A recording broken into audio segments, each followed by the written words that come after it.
নমস্কার বন্ধুরা, আজ আমি চলে এসেছি নতুন ধরনের রেসিপি নিয়ে। দৈনিক যেন নতুন নতুন রেসিপি নিয়ে আসি, সেরকম আজকেও নিয়ে চলে এসেছি ধোকার ডালনা।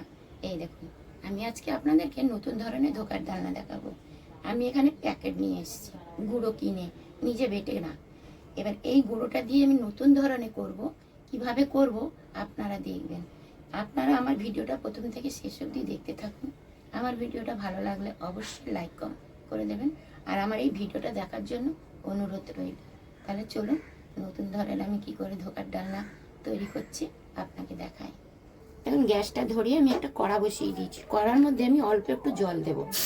আজকে আমি জল দিয়ে দেবো। কেটে দুধটা আমি এই গরম জলের মধ্যে দিয়ে দেবো। কেটে জলের মধ্যে দুধ দিয়ে দিলাম।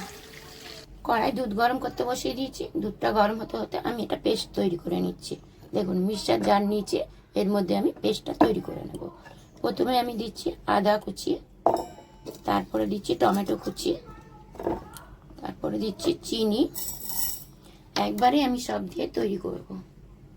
জিরের গুঁড়ো, ধনের গুঁড়ো, লাল লঙ্কার গুঁড়ো, হলুদের গুঁড়ো, কাশ্মীরি লঙ্কা, এই দেখুন কাশ্মীরি, স্বাদ মতন নুনও দিয়ে দিচ্ছি। এবার এটা আমি পেস্ট করে আনছি। দেখুন, দুধটা ফুটে উঠেছে এবং গরমও হয়ে গেছে। আমি এর মধ্যে ধোকারগুলো ঢেলে দিচ্ছি। গুঁড়োটা ঢেলে সারা সবসময় এরকমভাবে নাড়া দিতে থাকবো। যতক্ষণ এইটা শুকনো না হচ্ছে ততক্ষণ আমি নেড়ে যাব এইভাবে।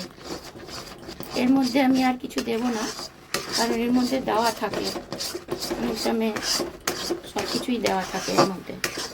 দেখুন কতটা ঘন হয়ে এসছে আর কতটা শুকনো হয়ে এসছে। এবার হয়ে এসছে। এর মধ্যে আমি সামান্য একটু নুন দেব, কারণ হচ্ছে ওরা নুন দেয় না এর মধ্যে। লঙ্কার গুঁড়ো, জিরের গুঁড়ো এসব দিয়ে রাখে, কিন্তু নুন দেয় না। তার জন্য আমি একটু নুন দিয়ে দিলাম এর মধ্যে, তাহলে স্বাদ হবে। দেখুন, আমি এবারে নামিয়ে নেব এটা বাসনে। বাসনটার মধ্যে নামিয়ে দিচ্ছি। একটু ঘি এর মধ্যে দিয়ে এভাবে সব মিলিয়ে দিচ্ছি।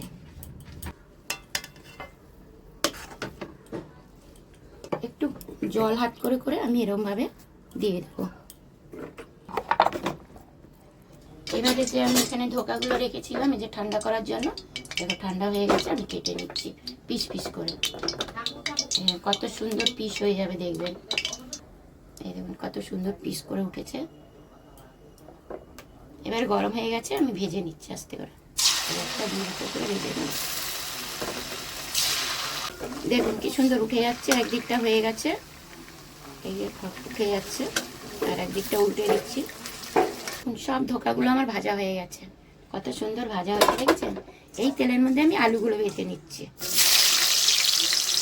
আলু ভাজা হয়ে গেছে, তুলে নিয়েছি। এই তেলের মধ্যেই মশলা কষিয়ে নেব। প্রথমে আমি দিচ্ছি তেজপাতা, শুকনো লঙ্কা, জিরে আর গরম মশলা। এবার যে আমি পেস্টটা করে রেখেছিলাম সব রকমের মশলা, সেটা দিয়ে দিচ্ছি।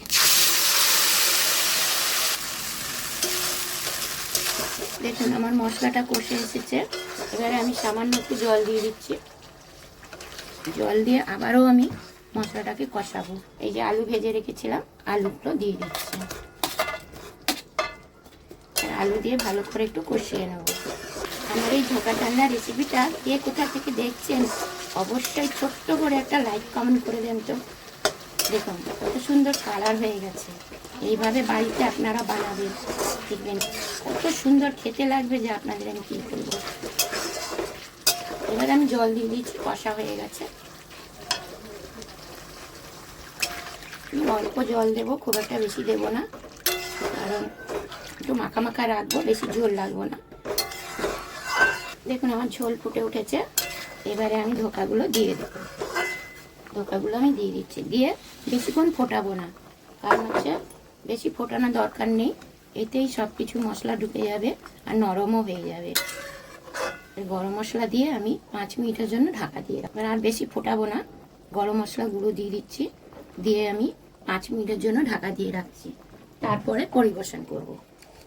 একটু নেড়ে দিই ভালো করে। এবারে আমি ঢাকা দিয়ে রাখছি। আমার ধোকার ডালনা হয়ে গেছে আর থালি সাজানোও হয়ে গেছে। এবারে খেতে দেব। আপনাদেরকে দেখিয়ে নিচ্ছি কেমন আমার রেসিপিটা বানালাম। অবশ্যই কমেন্ট করে জানাবেন। এখানেই শেষ করছি, আবার আসবো নতুন একটা রেসিপি নিয়ে।